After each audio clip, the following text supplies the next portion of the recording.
한국 정부의 이집트 순방 일정에서 알려지지 않은 뒷이야기가 일본에서 논란이 되는 상황입니다. 일본에서는 이집트 총리가 한국에 한 이야기가 여러 가지로 마음에 걸렸던 모습이 나오고 있습니다. 특히 일본은 청와대에서 외국 대사들과 언론들에 보낸 설 선물에 독도 일러스트가 그려진 것을 두고 NHK 공영방송까지 대대적으로 보도하면서 한국의 대통령이 일본을 능욕했다고 보도하는 상황이 나옵니다. 즉 지금 일본은 한국에 대해서 기분이 좋지 않은 상태로 한국이 무슨 행동이나 말을 해도 예민한 상태인 것입니다. 한 일본 언론은 과연 청와대에서 일본 정부가 이런 독도 그림을 보고 기분 나쁠 것을 몰랐을까 라면서 청와대가 의도적으로 일본을 조롱하기 위해서 독도에 대한 그림을 보냈다고 보도하고 있습니다. 이렇게 일본이 한국에 대해서 안 그래도 책 잡으려고 여러 가지를 트집 잡는데 이집트에서 무슨 일인가 싶은데요.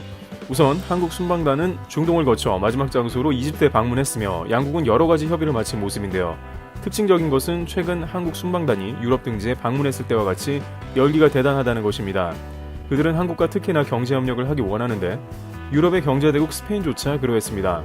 스페인은 한국의 전기차 배터리 공장 등 첨단 산업 제조시설 등을 스페인에 유치하기를 원했는데요. 이집트 역시 무역과 투자, 전기차, 해수 담수화 등 한국의 최고 분야에 있는 산업을 협력을 원했습니다. 일각에서는 유럽에서 한국과 원하는 분위기는 그대로 아프리카로 전해졌다는 의견도 나옵니다. 언뜻 보면 유럽과 아프리카가 별로 상관이 없는 듯 하지만 실제로 이 두 대륙은 매우 밀접한 관계라서 유럽이 신뢰하는 국가는 아프리카에서도 좋은 영향력을 끼쳤고 이것이 한국이 되었다는 것입니다. 또한 이집트와 경제협력을 확대하는 것은 아프리카 전역으로도 그러한 분위기로 연결되고 있습니다. 산업부 관계자는 중동, 유럽, 아프리카를 연결하는 가교로서 견실한 제조업을 기반을 가진 이집트와 제조업 에너지 위주였던 기존의 협력 범위를 미래지향적인 분야로까지 확대하는 전환점을 제시했다는 데 의의가 있다고 강조하며 이번 이집트 방문의 중요성을 말했습니다. 이집트에 한국 기업이 많이 입점하면 아프리카의 다른 국가에도 평판이 자연스레 올라가는 것이죠. 산자부에 따르면 양국은 한국, 이집트, 미래 그린, 비즈니스 라운드 테이블을 열고 MOU를 체결했습니다. 해수 담수화 부분은 이집트에서 반드시 필요한 부분으로 바닷물을 담수화시키는 기술에 있어서 중동 시장을 비롯해서 세계에서 가장 뛰어난 기술을 보유한 한국 기업 두산중공업이 구체적 딜에 나서기도 했습니다. 이집트는 한국과 같이 친환경 분야에 관심이 크며 미래차, IT, 재생에너지 분야에 관심이 깊은데요. 마침 이런 분야가 한국이 가지고 있는 노하우가 많아 이집트 총리는 문 대통령의 마지막 순방을 학수고대하며 기다렸으며 한국 순방단의 도착 후에 한국과 대대적인 협력에 들어간다고 발표했습니다. 이집트의 마드볼리 총리는 기자회견에서 한국의 모든 경험을 배우고 싶다고 한국에 러브콜을 보냈습니다. 또한 이집트 국민들이 가장 즐겨 타는 자동차가 한국차이며 2020년 완공된 최대 정유 공장도 한국 기업이 함께 했다며 이제 막 시작 수준인 양국의 경제협력을 지금보다 한층 더 끌어올려야 한다는 강조를 했습니다.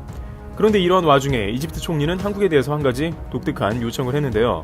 바로 지난 수해지에서 일본 때문에 고생한 에버 기브노를 예인했던 예인 선박을 한국에서 추가 건조하겠다고 한 겁니다.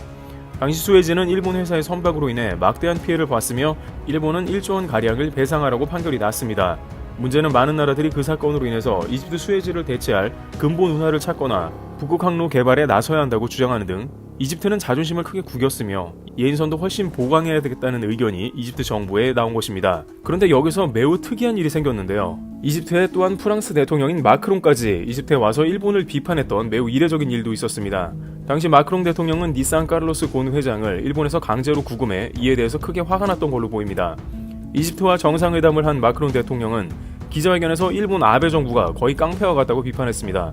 이집트는 이것이 매우 인상적이었나 본데 오죽했으면 프랑스 대통령이 이집트에서까지 와서 일본을 비판했냐는 것이죠. 이집트는 마크롱 대통령을 보고 일본이 심하게 강압적인 인상을 받았다고 전해집니다.